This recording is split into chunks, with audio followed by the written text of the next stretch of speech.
They shoved me into remedial training to humiliate me. Said I was washed up, outdated, and done for.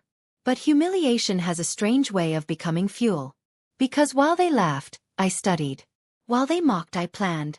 And when the board finally saw the truth, they handed me a $3 million contract and left my so-called rivals choking on their own arrogance.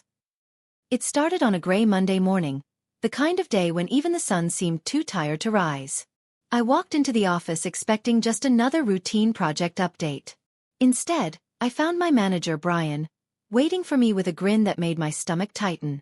"Corporate wants you in remedial training," he said, sliding a folder across his desk like a judge passing a death sentence. "Apparently your skills aren't up to par anymore." The word remedial hit harder than I expected. I had been with the company nearly 10 years, saved collapsing projects, trained half the current staff, and kept clients from walking away more times than I could count. And now this? Brian leaned back, arms crossed, enjoying every second. "Don't take it personally. Some people just peak early. Maybe the training will help you catch up to the newer crowd." The newer crowd. That's what he meant. The interns, the recent grads, the shiny new hires. He wanted me humiliated, wanted me to be seen as obsolete. When I left his office, whispers followed me down the hall. "Did you hear? He's being sent back to training. Wow, after all these years? Guess he's not as sharp as we thought." Even the ones I thought were friends avoided my eyes, as though my humiliation might rub off on them. That evening, sitting alone in my apartment with the training schedule in front of me, I considered quitting. Just walking away, leaving it all behind. But something in me refused. No, I wouldn't give them that satisfaction. If they wanted to send me back to school, then fine. But I wasn't going to just sit there embarrassed. I was going to watch, study, and turn this punishment into my weapon. The training began the following week. A bland conference room, buzzing fluorescent lights, and a group of 20-something kids barely out of college. They looked at me like I was a dinosaur who had wandered into their territory. The trainers spoke to me like I was new to business itself. Lessons on time management, professional communication, team alignment. Things I had mastered years ago. Every time I introduced myself, I heard the whispers and saw the smirks. But while they laughed, I noticed something. The material wasn't just basic. It was flawed. Entire sections of their strategy modules ignored real-world applications. Their case studies presented failure as inevitable outcomes. They weren't teaching success, they were teaching mediocrity. One night, long after the others had left, I stayed behind flipping through the manuals. And that's when I saw it. A case study nearly identical to a $50 million contract our company was currently bidding on. Only, the manual's approach led straight to failure. An idea sparked inside me. What if I rewrote their flawed model? What if I created a strategy that not only avoided failure, but guaranteed results? The humiliation wasn't destroying me. It was forging me into something stronger. And I knew. My revenge was only beginning. The first week of remedial training was nothing short of torture. I sat in a room full of kids who thought TikTok trends were leadership principles and team building meant ordering pizza on Fridays. The trainers didn't help. They lectured from slides like robots, treating me like I was the slow one holding everyone back. "Remember, effective communication means maintaining eye contact," one of them said, pointing directly at me as though I were the example of failure. The others chuckled. My cheeks burned, but I didn't respond. I was already learning something far more valuable. I watched the trainers, dissecting every flaw in their material.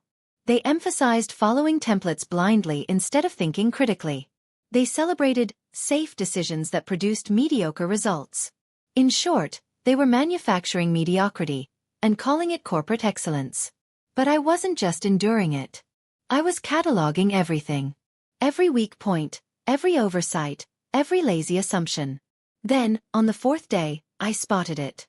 The case study was called Project Nova, a classic example of how overambition kills big deals. The trainers explained how a company overpromised, failed to deliver, and lost millions. The lesson, they said, is to never take risks beyond your capacity. But my ears pricked up. The details of Project Nova, the market, the scale, the structure, were eerily similar to a contract my own company was chasing with a massive international client. A contract rumored to be worth over $3 million. Except the trainers had the conclusion wrong. They framed it as a hopeless disaster. But I saw something else. Hidden in the data was a roadmap to success.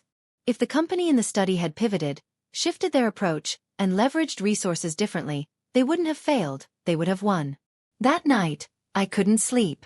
I spread out the manuals across my kitchen table, drawing diagrams, connecting dots, rewriting their flawed strategy into something bulletproof. Hours turned into dawn. And when I looked at the finished framework, I realized what I had just created wasn't a homework assignment. It was a proposal, an actual strategy that could secure the $3 million contract from my company. The irony wasn't lost on me. They had shoved me into remedial training to humiliate me, but in their attempt to bury me, they had handed me the blueprint for my rise. By the second week, I had stopped caring about the whispers. Let them laugh. Let them roll their eyes. Every smirk, every insult was fuel. I was building something they couldn't even comprehend. But I also knew something else. I couldn't reveal my hand too soon. Not to Brian, not to the trainers, not to anyone.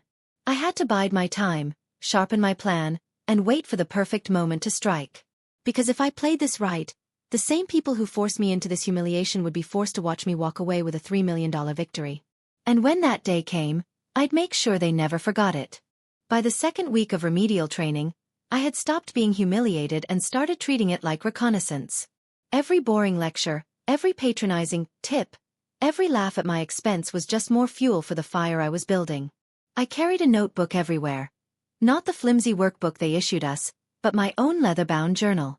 To the trainers, I looked like the model student, scribbling furiously as they droned on about synergy and best practices. But my notes weren't about their lectures. They were about the flaws between the lines, the cracks in their so-called strategies, and how to weaponize them into something that would crush Brian and his little empire of mediocrity. By day, I played their game. By night, I refined my blueprint.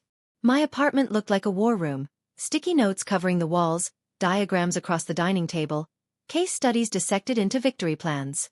I cross-referenced everything with actual data from projects I had worked on, and the results shocked even me. My strategy wasn't just better.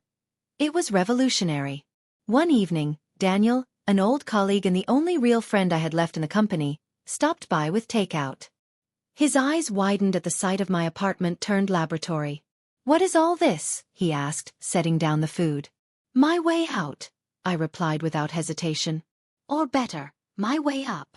I showed him the re-engineered Project Nova plan, explaining how the trainer's model doomed companies to failure, while mine guaranteed success. As I walked him through the numbers, his expression shifted from skepticism to awe. "Do you realize what this is?" Daniel whispered. "If you present this, the board won't just notice you, they'll have no choice but to back you.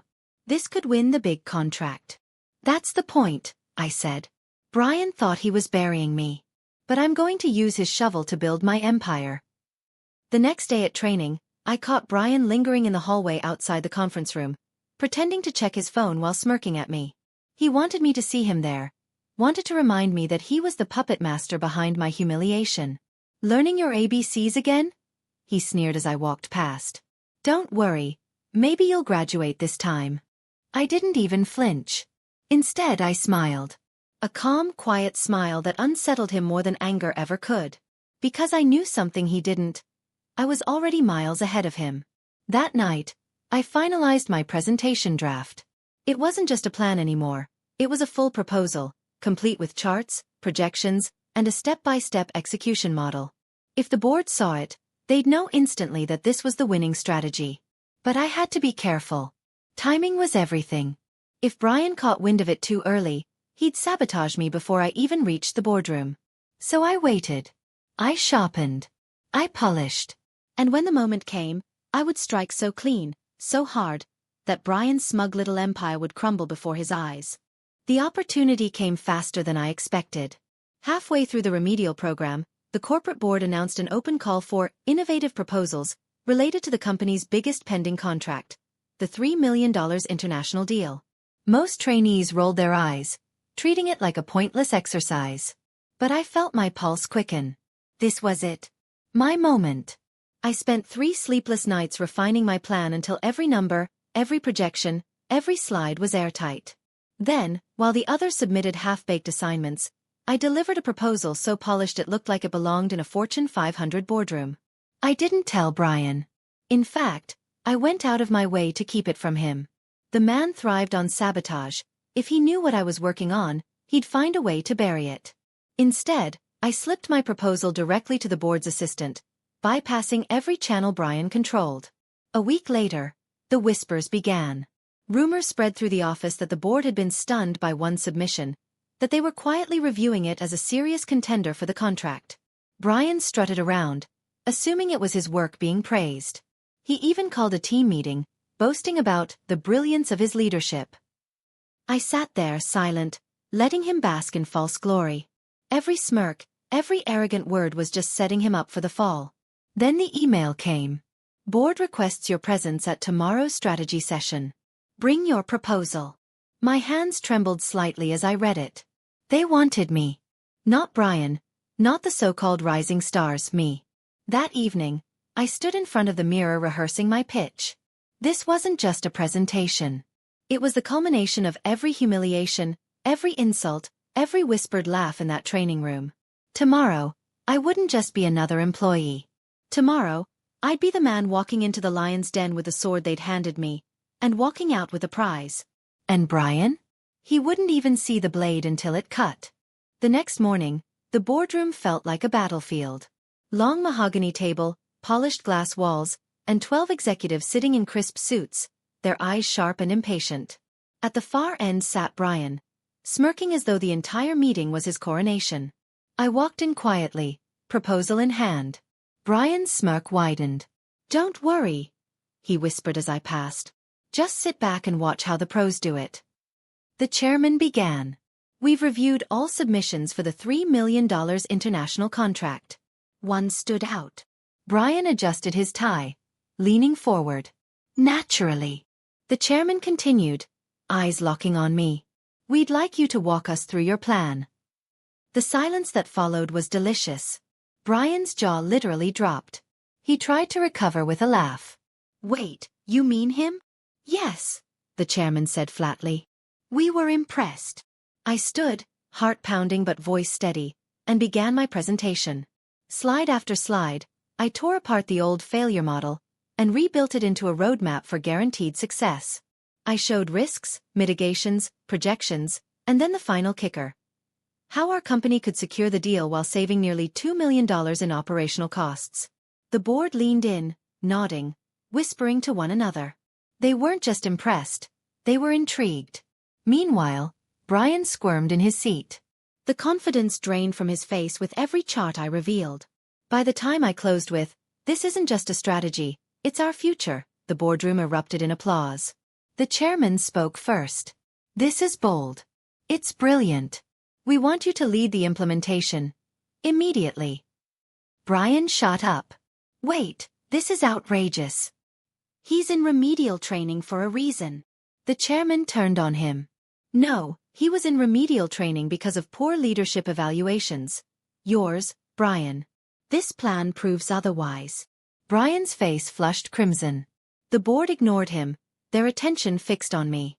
And in that moment, standing under the weight of their approval, I realized the tide had turned. They had sent me to remedial training to bury me.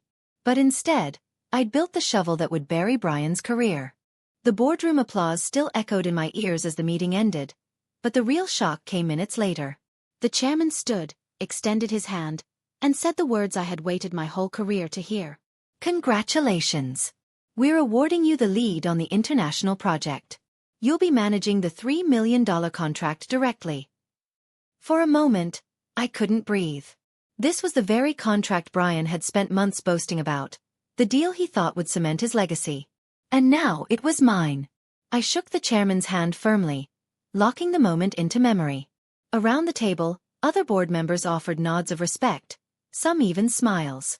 The humiliation of remedial training had evaporated like smoke in the wind. Brian, however, wasn't ready to let go.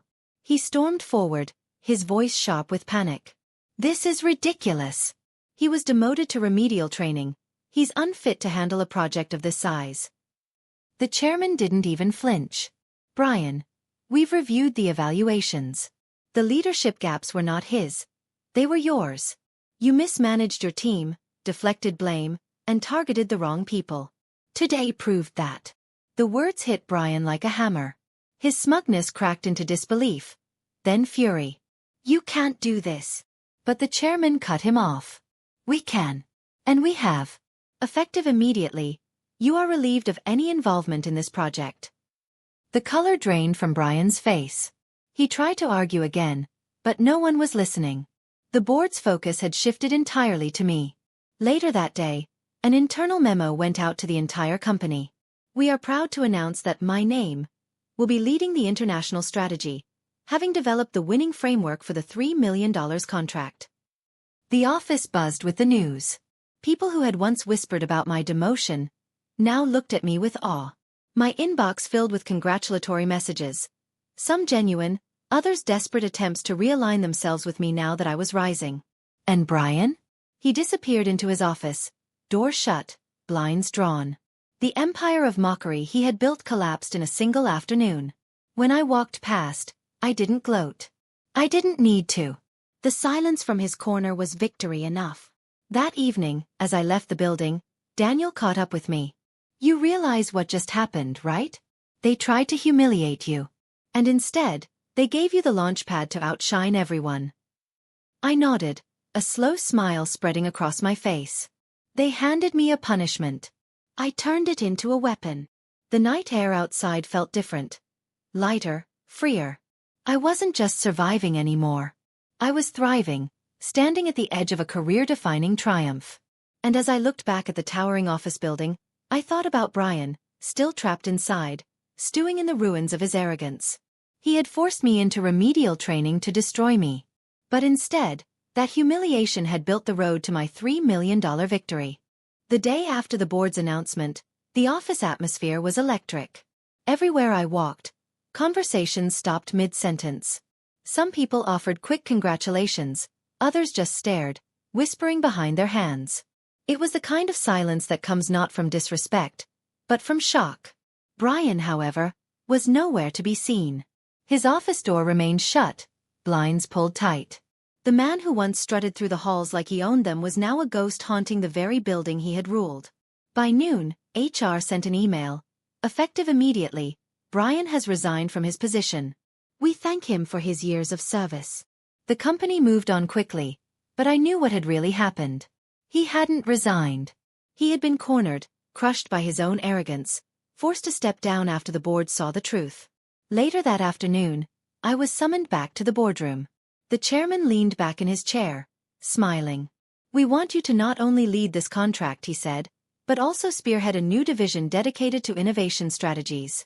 You've proven you can see what others miss. That's what this company needs. It was surreal. Yesterday, I had been the punchline of remedial training. Today, I was being handed the keys to a division and a $3 million contract. When I left the boardroom, I found Daniel waiting. He grinned like he'd known all along. You're not just back. You're untouchable. I laughed, but deep down, the weight of it all hit me. This wasn't just a promotion. This was justice. Revenge served not with anger, but with undeniable success. And yet, fate had one more twist in store. As I gathered my things to head home, I saw Brian one last time. He was in the lobby, a box of his belongings in his arms. His tie was loosened, his eyes bloodshot, his pride shattered. For a moment, our eyes locked. He tried to sneer, to muster the old arrogance, but it crumbled under the weight of reality. Enjoy it while it lasts, he muttered. I stepped closer, voice calm but sharp as steel. This isn't about enjoyment, Brian. It's about survival. You tried to bury me. But all you did was hand me the shovel to dig your career's grave. His face went pale. He opened his mouth to reply, but no words came. He turned and walked out of the building, his footsteps heavy, echoing with finality. That night, I sat in my apartment, the same one where I had once pored over training manuals, humiliated and determined. But now, the air felt different. Lighter. Victorious. On my table sat the signed contract worth $3 million. Proof that humiliation could be turned into triumph. Proof that arrogance always collapses under its own weight. And as I leaned back, a smile tugging at my lips, I realized something profound. Revenge isn't always loud. Sometimes, it's as quiet as a signature on a contract, and as devastating as watching your rival carry his career out in a cardboard box. The war was over. And this time, I had won.